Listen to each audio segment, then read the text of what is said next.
तुकोबाराय म्हणतात, आमच्या जीवनामध्ये आम्हाला जर लाभाची अपेक्षा असेल, तो लाभ जर आमच्या जीवनाची धन्यता करून देणारा असेल, तर तो लाभ प्राप्त होण्याकरता आम्हाला 3 गोष्टींचा विचार केला पाहिजे.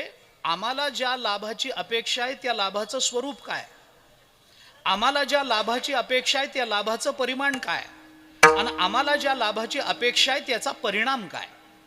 आणि तो लाभ विचारात घेऊन जर आम्ही लाभाकरता प्रयत्न करणार असू, तर मनुष्य आयुष्यभर लाभाकरता झटतोय, पण आयुष्याच्या शेवटी लाभ मिळाला का या प्रश्नाचं उत्तर मात्र त्याला नकारार्थीच द्यावं लागतं. सुखाकरता आयुष्यभर झटणाऱ्या माणसाला आयुष्याच्या शेवटच्या क्षणी तू सुखी आहेस का असं जर विचारलं, तर त्याची सुखाची यादी मोठी आहे का दुःखाची सांगा? त्याची दुःखाचीच यादी मोठी राहणार. महाराज, आपल्या जीवनाला, जीवनाच्या समाधानाचं परिमाण अजून काही निश्चित झालं नाही, अजून त्याचा शोध लागला नाही. विज्ञान मोठं प्रगत झालंय. आमच्या अंगामध्ये किती ताप आहे हे बघायला तापमापक मिळतं का नाही? बाजारामध्ये किती ताप आहे बाबा तुमच्या अंगामध्ये, तापमापक मिळतं. त्याला काय म्हणतात मराठीत? थर्मामीटर. हां, थर्मामीटर. मराठीमध्ये त्याला थर्मामीटर, इंग्रजीमध्ये त्याला तापमापक म्हणतात. हां, ते आपल्याला बाजारामध्ये मिळतं का नाही? मिळतं. आमचा रक्तदाब किती वाढला हे बघायला मशीन मिळतं की नाही? मशीन मिळतं. आमच्या रक्तामध्ये साखर किती आहे बघायला मशीन मिळतं की नाही? मिळतं. विज्ञान किती प्रगत झालं. सगळ्या गोष्टी आम्हाला आमच्या जीवनामध्ये मोजमाप करण्याकरता देहाच्या संबंधानं मिळतात. पण आमच्या जीवनामध्ये आम्ही किती समाधानी आहोत हे ओळखणारं अजून एखादं मीटर निर्माण झालंय का? एवढं विज्ञान प्रगत झालं, काहीतरी सुया बिया घालाव्यात मध्ये आणि बघावं 50%, 60%, 40%, 30%, 90%, काहीतरी समाधान मोजणारं काहीतरी असावं का नाही? असं काही नाही. अजून त्याचा शोध लागला नाही. पण त्याचा शोध विज्ञानाला लागला नसला तरी याचा शोध देवाने आधीच लावून ठेवलाय. आणि याच्याकरता एक माप आपल्याकडे देवाने जन्माला घालतानाच ते माप आपल्या पदरात टाकलंय. आपलं मन. प्रामाणिकपणानं आपल्या मनाला विचारा की आपण किती टक्के समाधानी आहोत. आपलं मन खोटं बोलायचं नाही.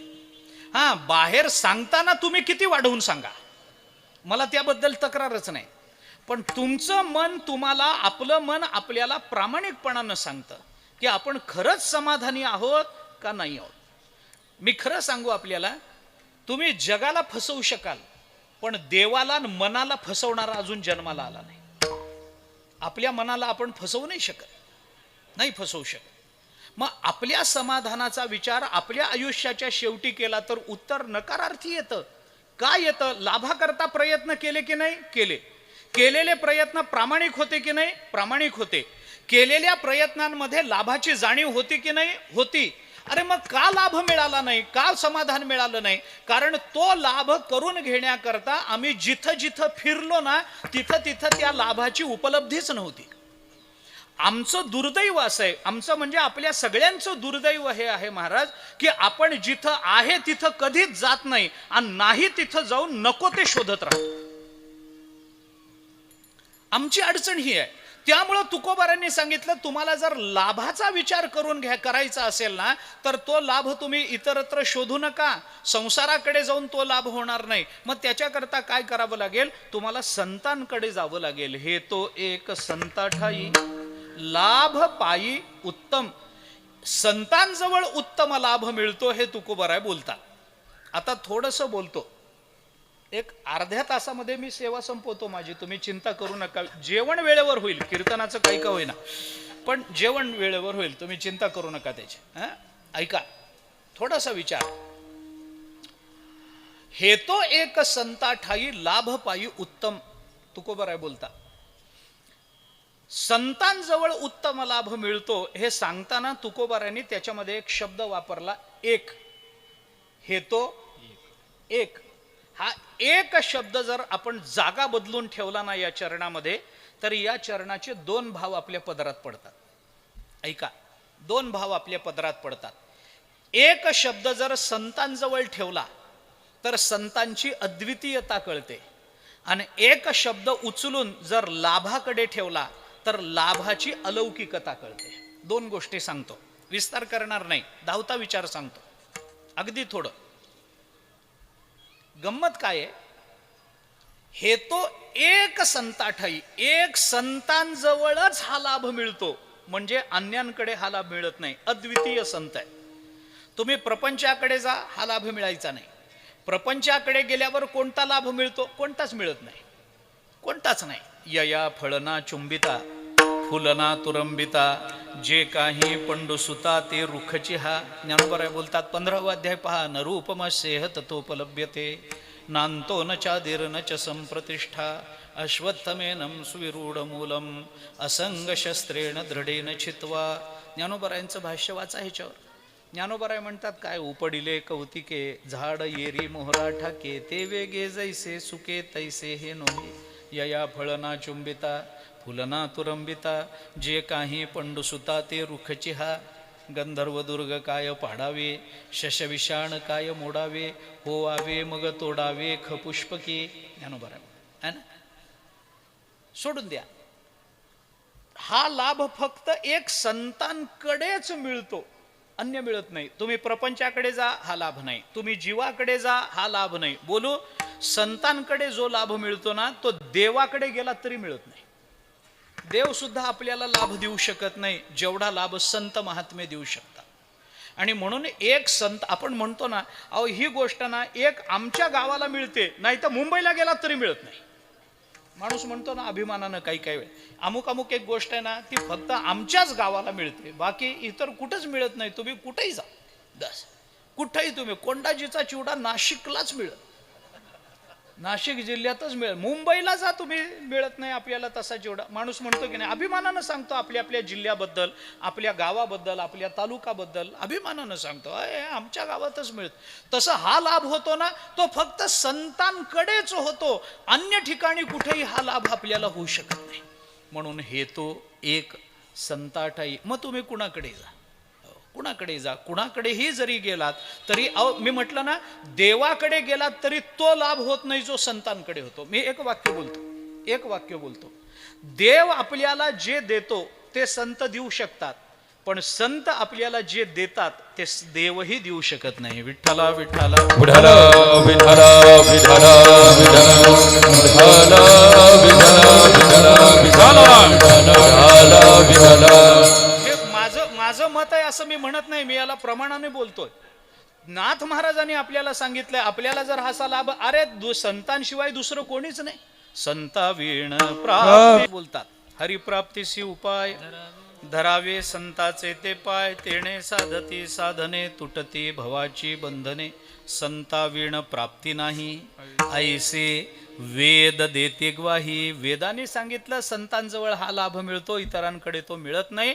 म्हणून एक संतांजवळच हा लाभ मिळतो, हा जसा एक अर्थ, तसं संतांकडे गेल्यानंतर एकच लाभ मिळतो, हा दुसरा अर्थ. संतांकडे गेल्यावर 100 लाभ नसतात, एक लाभ. माणसाच्या जीवनाची धन्यता कितीदा होणं अपेक्षित आहे? एकदा. माणूस धन्य होतो एकदा, 10-10दा धन्यता नसते. माणसाच्या जीवनाचं कल्याण कितीदा होतं? एकदा कल्याण, 2-2दा, 10-10दा कल्याण नाही. एकदा कल्याण झालं, पुन्हा कल्याणाची अपेक्षा निर्माण झाली तर पहिलं कल्याण खोटं आहे, त्याच्याशिवाय दुसरी अपेक्षा निर्माण होणार नाही. आणि पहिलं कल्याण जर खरं असेल तर दुसऱ्या कल्याणाची अपेक्षा नाही. माणसाच्या जीवनाचं कल्याण 2दा होत नाही, दुसऱ्यांदा जर होत असेल तर ते कल्याण नाही, ती भिवंडी आहे. हे कसलं कल्याण आलं? कल्याण एकदा होतो हो जीवनाचं. संतांकडे गेल्यानंतर संत आपल्याला एकदाच असं धन्य करतात की पुन्हा धन्यतेच्या अपेक्षा जिवंत ठेवत नाही. ऐका, म्हणून संतांकडे गेल्यानंतर आपल्याला एक लाभ होतो. एक लाभ होतो म्हणजे काय? एक लाभ होतो म्हणजे एकाचा लाभ होतो. ऐका, एक, याला षष्ठी तत्पुरुष समास म्हणतात व्याकरणामध्ये. एक लाभ म्हणजे एकाचा लाभ होतो. आणि एकाचा लाभ हेतला एक शब्द संख्यात्मक न घेता स्वरूपात्मक घेतला पाहिजे. विठ्ठला विठ्ठला विठ्ठला विठ्ठला.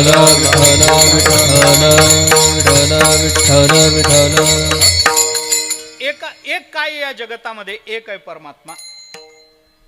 आपला तो एक देव करून घ्यावा, एक धरीला चित्ती आम्ही रखुमाईचा पती. बस दुसरं काही नाही. संतांकडे गेल्यानंतर आम्हाला जो लाभ होतो तो एवढाच आहे, एवढाच आहे. दुसरा लाभ नाही. संत दर्शने बरं बोलतात, उजळले भाग्य आता अवघी चिंता वारली. संत दर्शनी हा लाभ पद्मनाभ जोडला. तुकोबाराय बोलतात, संतांजवळ कोणता लाभ मिळतो? पद्मनाभाची प्राप्ती होते. हा एक लाभ आहे. पुष्कळ विचार आहे. संतांच्या संगती असा आहे, माणसाच्या जीवनामधला जो लाभ आहे ना, हा लाभ वस्तूचा नाही. वस्तूच्या लाभामध्ये जे धन्यता मानतात ना, ते प्रपंचातच राहतात. परमार्थ वस्तूच्या लाभाला लाभ म्हणत नाही, विचाराच्या लाभाला लाभ म्हणत असतो. ऐका, तुकोबारायांनी म्हटलंय, विचार नाही नर खर तो कैसा, पाठीव आहे भार ज्ञान लगड जैसा. तुकोबारायांची भाषा आहे. जाऊ दे, आता काय सांगू मी. नर शब्दाचा अर्थ आहे माणूस आणि खर शब्दाचा अर्थ आहे गाढव. जो नर विचार करत नाही तो खर आहे, असं तुकोबारायांचं म्हणणं आहे. नर आणि खर याच्यात अंतर नाही. न काढून ख घातलं की माणसाचा गाढव होतो, आणि ख काढून न घातलं की गाढवाचा माणूस होतो. एवढंच आहे. न ख, माणसात आणि गाढवात अंतर किती? न ख. नखाचंच अंतर आहे माणसात आणि गाढवात, फार अंतर नाही. फक्त विचार केला तर तो माणूस होतो, नाहीतर ठरलेला गाढव आहेच आहे. का बोलतो ऐका. मानवी जीवनामध्ये जो लाभ होणं अपेक्षित आहे ना, तो वस्तूचा नाही. संपत्ती मिळणं हा लाभ नाही, सत्ता मिळणं हा लाभ नाही, संतती प्राप्त होणं हा लाभ नाही, अधिकार प्राप्त होणं हा लाभ नाही, पद प्राप्त होणं हा लाभ नाही, प्रतिष्ठा प्राप्त होणं हा लाभ नाही. चांगला विचार प्राप्त होणं हा मानवी जीवनातला सर्वोत्तम लाभ समजला जातो. संतांच्या जवळ गेल्यानंतर आम्हाला लाभ प्राप्त होतो. कोणता लाभ? कोणता लाभ? या अभंगामधल्या सगळ्या लाभाचं चिंतन करण्या एवढी सवडच नाही आपल्याजवळ. मला एकच विचार बोलून दाखवायचा आहे. सगळी चरण सोडवत नाही, पण प्रत्येक चरणातला शेवटचा शब्द बाजूला काढा. मला लाभाचा विचार सांगून थांबायचा आहे. प्रत्येक चरणाचा शेवटचा शब्द बाजूला काढा. हे तो एक संता ठाई लाभ पायी उत्तम, बाजूला काढा. म्हणविता त्यांचे दास पुढे आस उरेना, बाजूला काढा. कृपादान केले संती कल्पांतीही सरेना, बाजूला काढा. तुका म्हणे संत सेवा हेची देवा उत्तम, बाजूला काढा. 4 शब्द निघाले. काय काय निघाले? उत्तम, उरेना, सरेना, उत्तम. आलं? उत्तम, उरेना, सरेना, उत्तम. उरेना आणि सरेना या दोन्हीला वर एक उत्तम लागले आणि खाली एक उत्तम लागलं, संपुट लागलं उत्तमाचं. ऐका, थोडी गंमत सांगतो अभंगाची. अभंगाच्या रचनेची तुकोबारायांनी केलेली गंमत तेवढी सांगतो. माणसाच्या जीवनात सगळंच उरतं असं नाही, आणि माणसाच्या जीवनात सगळंच सरतं असंही नाही. सगळंच उरत नाही आणि सगळंच सरत नाही. माणसाच्या जीवनाची, तुमच्या माझ्या जीवनाची शोकांतिका ह्याच्यापेक्षा पुढे आहे. शोकांतिका सांगतो. आपली शोकांतिका ही आहे, आपल्याला जे उरावं वाटतं ते नेमकं सरत जातं, आणि आपल्याला जे सरावं वाटतं ते नेमकं उरून बसतं. ही आपली शोकांतिका आहे का नाही? विचार करून बघा. आम्हाला जे उरावं वाटतं ते सरत जातं. उदाहरण किती देऊ? एक एक उदाहरण देतो. आम्हाला जे उरावं वाटतं ते नेमकं सरत जातं. उदाहरण सांगायचं झालं तर आमचं आयुष्य उरावं वाटतं का सरावं वाटतं? कुणालाही उरावंच वाटतं. गाव जरी गोड जेवणाची वाट बघत असलं की नाही, तरी ह्याला वाटतं मी अजून उरावंच, मी राहावंच, मी राहावंच, मी राहावंच. ज्ञानोबा बोलतात, जगस्प्रहे आस्पद एक सार्वभौम पद, न मरणे निर्विवाद जगापडी. तुकोबाराय म्हणतात, मरण मागे तो गाढवाचा बाळ. तुकोबारायांची भाषा. मी उरावं, आयुष्य आम्हाला उरावं वाटतं, पण ते कणाकणानं क्षणाक्षणानं सरत. आयुष्य जाते आहे पहा. आयुष्य चाललंच आहे. आम्ही किती थांबवण्याचा प्रयत्न केला तरी थांबत नाही. ज्ञानोबराय बोलतात 9वा अध्याय काढून बघा. ज्ञानोबरायांनी गोड चिंतन केलं, मोठ्या दृष्टांतानं ज्ञानोबराय चिंतन करतात. आता हे काय सांगावं, थोडं हे न बोलण्यासारखंच आहे, पण बोलतो. ज्ञानोबराय बोलतात म्हणून बोलतो. बाळ बळिया वाढे, भोजेनाच ती कोडे, आयुष्य निमाले अंतुलियेकडे ते ग्लानीची नाही. दरदरुसा पगळी जता आहे उभा, की तो मासिया वेटाळी जिभा. ऐसा कवणे प्राणिया लोभा, वाढविती तृष्णा. आहा कटकटा ये वोखटे, मृत्युलोकीचे उफराटे. येथ अर्जुना जरी अवचटे, जन्मलासी तू तरी झडझडोनी वहिला निघ. ये भक्तीची ये वाटे लाग, जिया पावसी अव्यंग निजधाम माझे. मनमना भव मद्भक्तो, मद्याजी माम नमस्कुरु. 9वा अध्याय शेवटचा श्लोक. ज्ञानोबराय बोलतात, लक्षात घेऊन. आम्हाला लहानपणी शाळेत शिकवलं, घटका गेली पळे गेली तास वाजे झणाना, आयुष्याचा नाश होतो रामकार्य म्हणाना. शाळेत आम्हाला शिकवलं. अरे घटकानं पळापळानं क्षणाक्षणानं सेकंदानं आयुष्य पुढं निघारतलंय. आम्हाला कितीही उरावं वाटलं तरी आमचं आयुष्य सरत चालतं. आयुष्य खातो का? आयुष्याला लगाम नाही. जायाचे शरीर जाईल क्षणात, परी हा गोपीनाथ पाविचिना. आमच्या आयुष्याला लगाम नाही की आम्ही थांबवून ठेवावं. आयुष्य उरावं वाटतं, ते सरत चाललं. आणि काही गोष्टी आम्हाला सराव्या वाटतात, त्या उरून बसतात. उदाहरण सांगायचं झालं तर आमच्या जीवनातलं दुःख उरावं वाटतं का सरावं वाटतं? सरावं वाटतं, पण जन्मोजन्मीचं उरून बसलंय है ना. सगळ्याच गोष्टी आम्हाला सारता येत नाहीत, सगळ्याच गोष्टी आम्हाला उरवता येत नाहीत. म्हणून काय उरेना हे उत्तम आणि काय सरेना हे उत्तम हे कळायचं असेल तर संतांच्या संगतीत गेलं पाहिजे. कारण उरेना आणि सरेना हे दोन्ही उत्तम रीतीनं झालं पाहिजे. हे दोन्ही उत्तम रीतीनं झालं पाहिजे.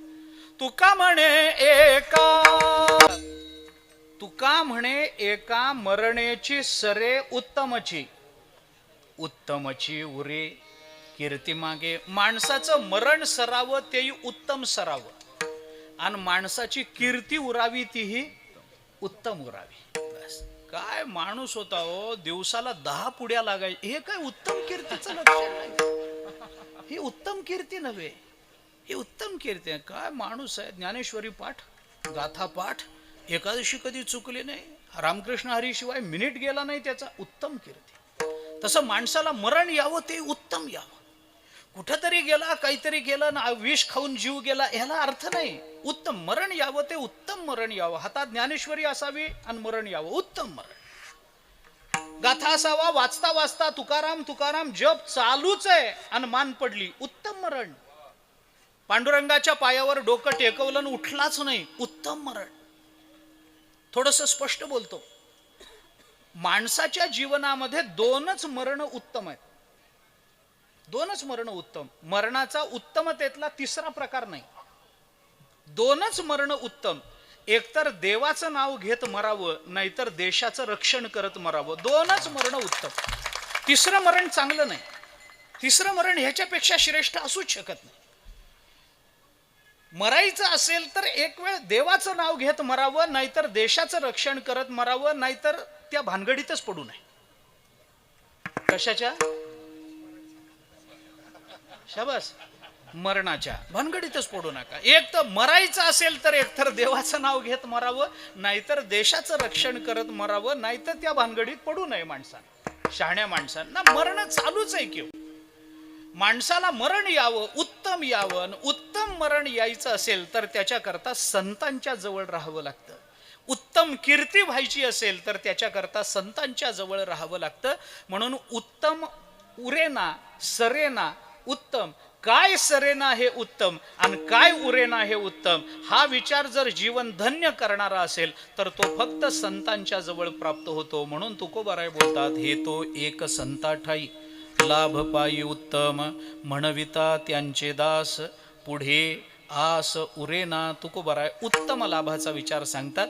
तो उत्तम लाभ संतांच्या जवळ कसा असतो याचा थोडासा विचार सांगतो. एकदा भजन करू, थोडासा विचार सांगतो, सेवा संपवतो. विठोबा रखुमाये विठोबा रखुमा.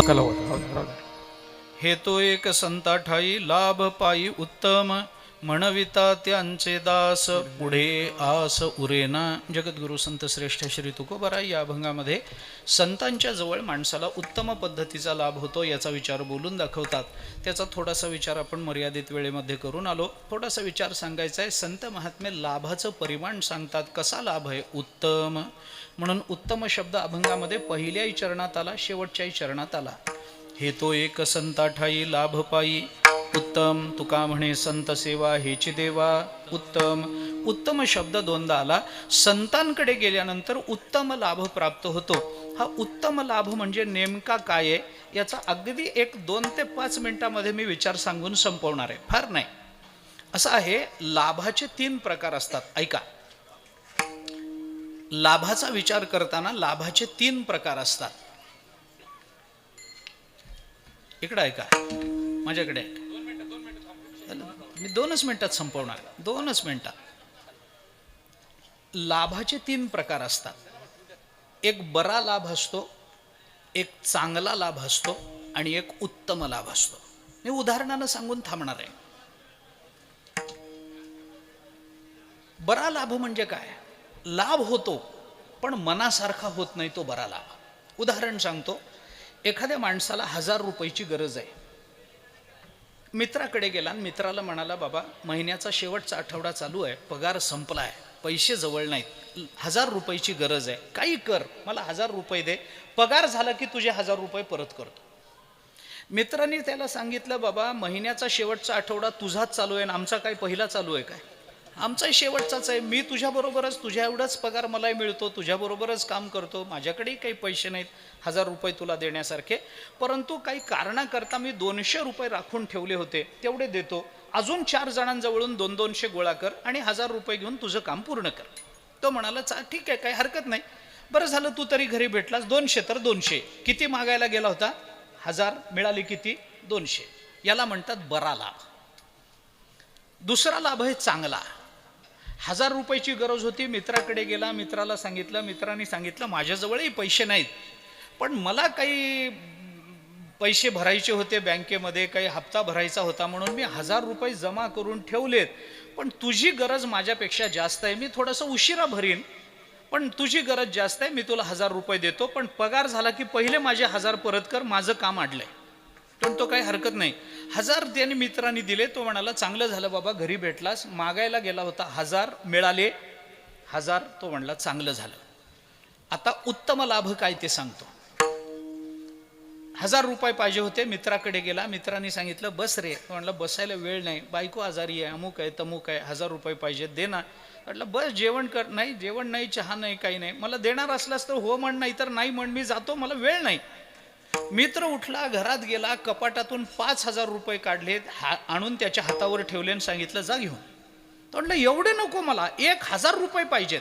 तो म्हणला, जा रे घेऊन, काय एवढं त्याच्यात, आजच ₹1,00,000 पहिलं बक्षीस माझ्या नावाने फुटलंय, तू काही चिंता करतो, जा घेऊन. आणि एक लक्षात ठेव, तू किंवा मी जिवंत असेपर्यंत हे 5000 कधीच परत करायचे नाहीत. याला म्हणतात उत्तम लाभ. मी कशा करता बोललो? मी आपल्याला अभंगाच्या दृष्टीने सांगतो. अपेक्षेपेक्षा मिळतं, पण अपेक्षेपेक्षा कमी मिळणं हा बरा लाभ आहे. अपेक्षे इतकं मिळणं हा चांगला लाभ आहे. आणि अपेक्षेपेक्षा कैक पटीनं जास्त मिळणं हा उत्तम लाभ आहे. आता अभंगाकडे या. हे तो एक संता ठाई लाभ पायी बरा, का लाभ पायी चांगला, का लाभ पायी उत्तम?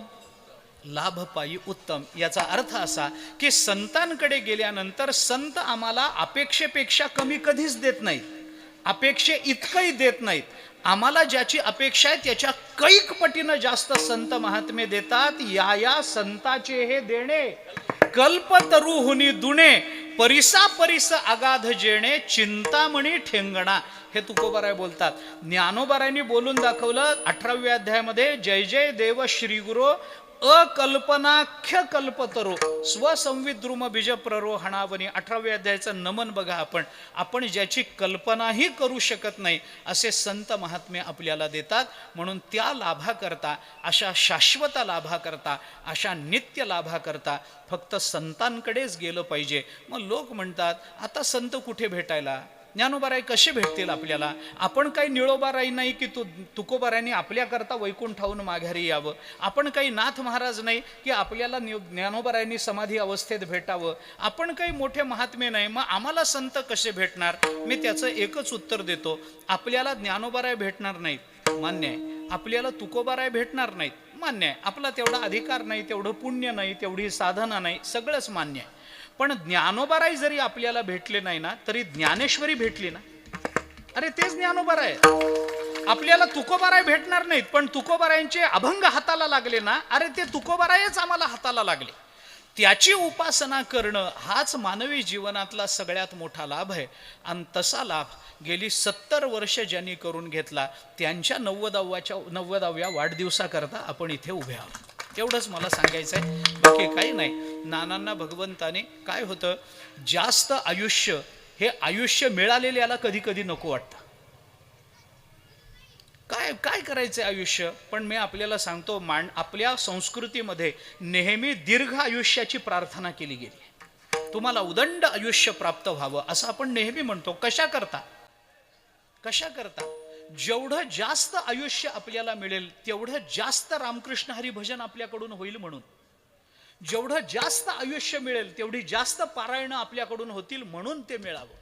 म्हणून आजही मी भगवंताच्या संतांच्या चरणाजवळ नानांकरता ही प्रार्थना करतो की आत्ता फक्त 90 झालेत, फक्त 90. तुम्ही चिंताच करू नका. हा नाही, नका का आठवे ना, काय करायचं आठवून आपल्याला. उदंड आयुष्य भगवंतानी द्यावं की ज्या आयुष्यामध्ये आपल्या हातून ज्ञानेश्वरी आणि गाथा कधी सुटू नये, मुखामधलं रामकृष्ण हरी कधी बंद होऊ नये, एवढीच कृपा भगवंताने आपल्यावर करावी. बाकी कौटुंबिक आणि प्रापंचिक दृष्टीनं ते संपन्न आहेत, ते समाधानी आहेत, ते तृप्त आहेत. चांगली संतती निर्माण होणं, चांगले जावई प्राप्त होणं, चांगल्या सुना प्राप्त होणं, चांगली नातवंड प्राप्त होणं, हे सगळं प्रापंचिक दृष्टीनं अनुकूल असतं. आणि ती अनुकूलता परमार्थ करणाऱ्यांना परमात्मा स्वतःच प्रदान करत असतो. परंतु नानांना हे सगळं उपलब्ध आहे, सगळं प्राप्त झालेलं आहे. पारमार्थिक दृष्टीनं त्यांचं आयुष्य उन्नत व्हावं. ज्ञानेश्वरी गाथ्याच्या अक्षरांची सेवा त्यांच्याकडून पुन्हा पुन्हा घडत राहावी.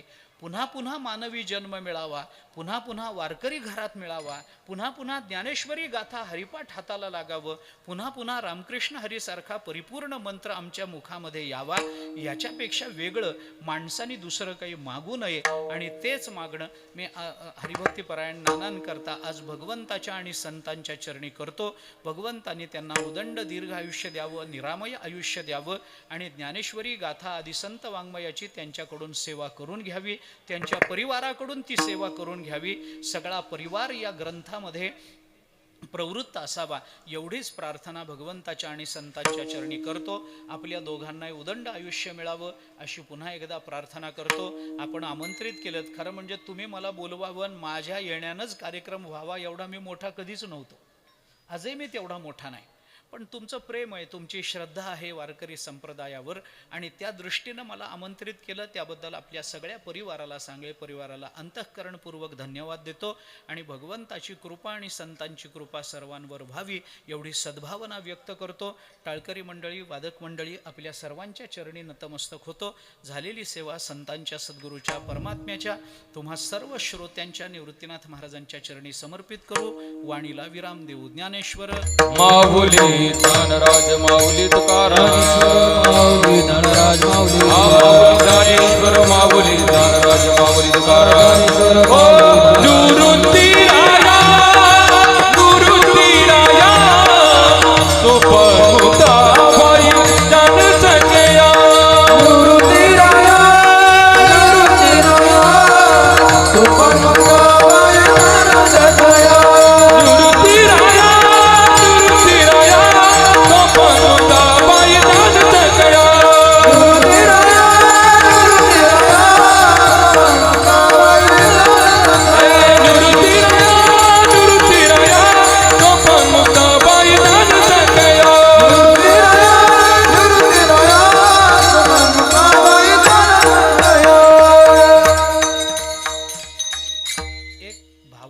फक्त बोलून दाखवतो.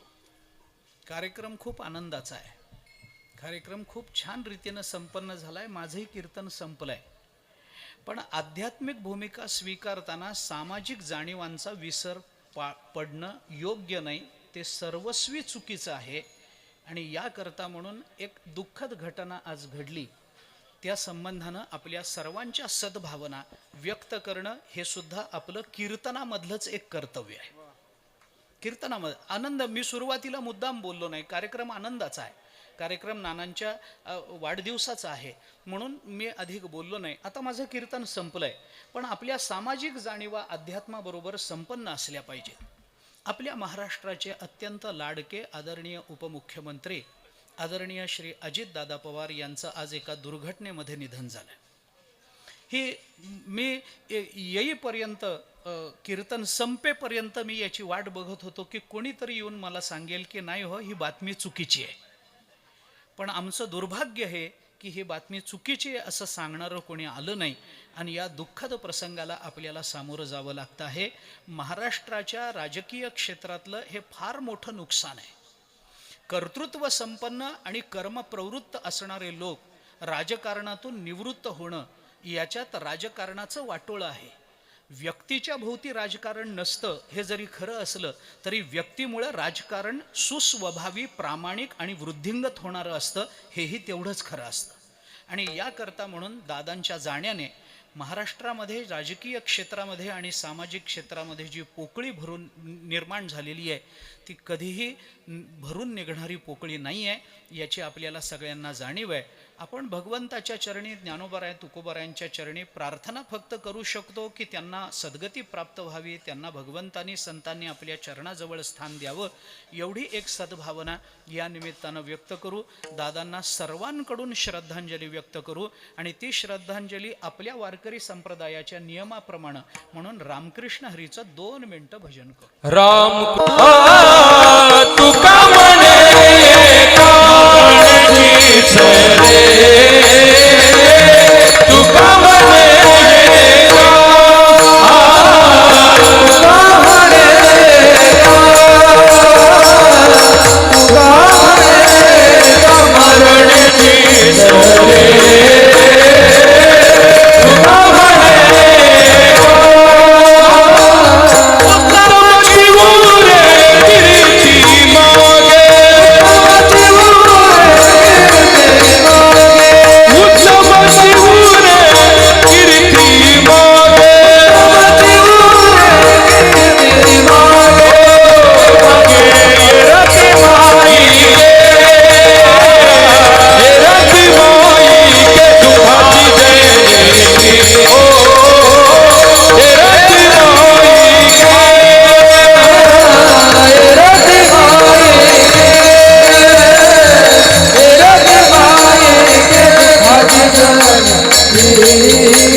जय विठोबा रघुमाई, विठोबा रघुमाई,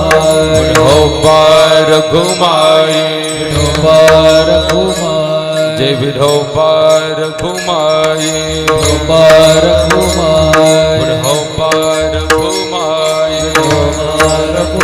जय विठोबा रघुमाई, जय विठोबा रघुमाई, जय विठोबा रघुमाई, विठोबा रघुमाई, विठोबा रघुमाई, विठोबा रघुमाई, विठोबा रघुमाई, विठोबा रघुमाई, विठोबा रघुमाई, विठोबा रघुमाई, विठोबा रघुमाई, विठोबा रघुमाई, विठोबा रघुमाई, विठोबा रघुमाई. पुंडलिक वरदा हरी विठ्ठल श्री ज्ञानदेव विश्वगुरु निवृत्तीनाथ महाराज त्र्यंबकेश्वर भगवान की, महारुद्र हनुमान की जय. विठोबा रघुमाई, विठोबा रघुमाई, विठोबा रघुमाई,